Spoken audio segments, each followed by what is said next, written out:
dami palang proseso yan kuya, no? Opo. Kaya yung kanina ito yung last ball eh.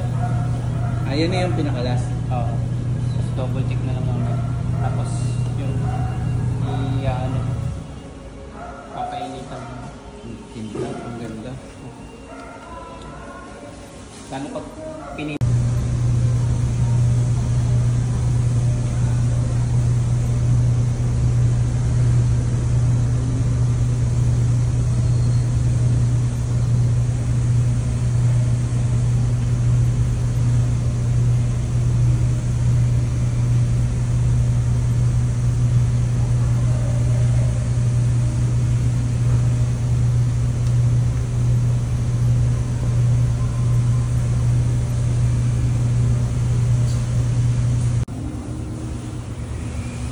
Kaya anong coating yan?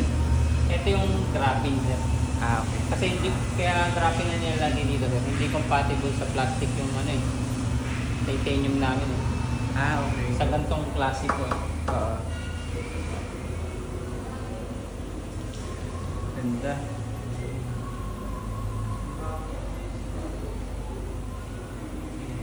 Kaya